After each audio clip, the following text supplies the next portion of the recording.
Micky, congratulations, you're into the quarterfinals here at the Grand Slam of Darts. Just sum up how you're feeling after coming off the stage. Yeah, ecstatic, to be honest, you know what I mean? It's more so probably obviously winning, but whenever I looked up at the big screen and I seen the average, and I didn't feel the game was them kind of numbers, you know what I mean? So to be 100 over what was it, 17 legs or something like that, you know, I didn't think it was in that sort of frame of mind, to be honest, you know. I know that finished well because I didn't. Probably my downfall for a while was maybe missing opportunities, but I don't think I missed whenever I got an opportunity. I don't think I went back on another visit.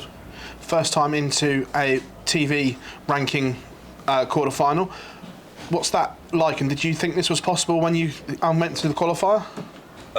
Look, that's a narrative for somebody else. You know what I mean? It's a game of darts, and I'm not looking at where it's a quarter-final, a first round, or whatever. Two players get up there and throw at that dartboard, and the best man win. You know, things can be as awkward as you make them. You know what I mean? I'm not in that situation. Just get up and play and hopefully perform, and if you perform well, you've half a chance, and at the minute I have a good chance. Having not been this far before, how do you prepare? Do you do anything differently, or is it you're going to seek advice from people that have been here before? Nope, completely irrelevant, because like as I said, it's just like turning up. It's a game of darts on a dartboard. Somebody else's opinion of who I play and who's favourites or whatever, styles, throws and all the rest, that's the narrative for everybody else. And getting up there to throw a game of darts, which I've done for the last 20 years, and look, what works is works, probably the same attitude as Gary, to be honest, you know what I mean? It's a bigger picture to somebody else, not for me. Micky, congratulations. Thanks. Micky, you said up there on Sky that one of the only players that's been beating you is the world #1 and world champion in Luke Humphries. That means your game, and you feel your game must be in a pretty good place. Well, it's not, you know, I'm not blowing my own trumpet, but like that's just how, you know, with statistics, as Barry Hearn says, it's in black and white, and numbers don't lie. You know what I mean? I'm not making something up to say I'm bigger than someone. You know, the narrative that's there. You know, but the reality is, at the minute I've played 7 games or whatever it is. The only person that's beat me is the world champion, the world #1, and the best player in the PDC. So happy days. Obviously, next it's the winner of James Wade and Cameron Menzies who are on next. Look, you've already beaten James in this competition. How do you view that one? Well, I don't know how to answer that. Like, you know what I mean? Because he doesn't know my name, he can't remember anything. So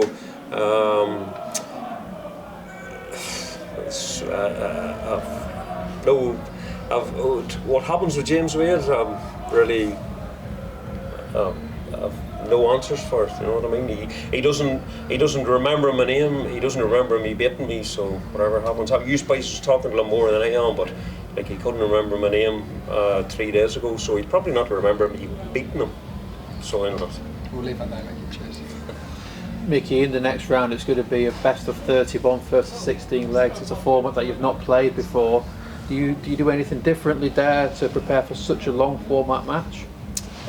Not particular, as I said. You just have to go with the flow. You know what I mean? It's definitely a new environment, and it's probably breaking it down a wee bit more than the bigger picture of 16 legs, which I didn't know, to be honest. You said, you know, but it's breaking it down into them sort of smaller sessions, which I think I handled pretty well there the day. That I wouldn't have been probably used to that before, you know.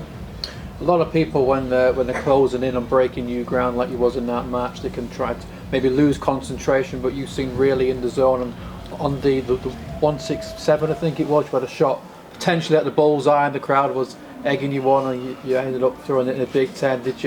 Was it hard to stay focused when you was #1 getting towards the end, and then the crowd as well wanted to see that big finish? Not really, because look, I watch a lot of darts, and a lot of players has been in them positions, and it's very hard to know what's right and what's wrong. You know what I mean? I did think of about the champagne shot. You know what I mean? You want to go for the bull, and it's a crowd pleaser and all, but being more so an experienced thing of being on the pro tour, and you miss that opportunity.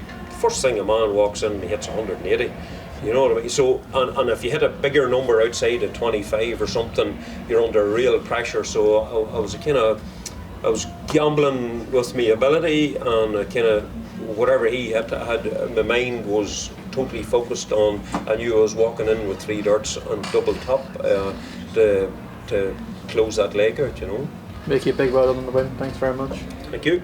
Micky, just one last from me. Obviously, you mentioned about James Wade. He made a comment afterwards on your slow style of play and how that he felt that affected his game. If it is Wade, do you think that gives you a mental edge going into that quarter-final before a dart's even been thrown? Yeah, massive, because Danny done the same. I tell you, the 2 boys would be very bad poker players, you know what I mean? You don't tell somebody what you don't want, you know what I mean? And look, that man's laid it, he's put his soul on the table, you know what I mean? I play darts the way I play it, you know what I mean? If he doesn't like it, it's up to him, you know what I mean? But as I say, if you're a poker player, you don't tell somebody what you don't want, because if you tell somebody what you don't want, he'll get more of it. Thank you very much. Congratulations. One!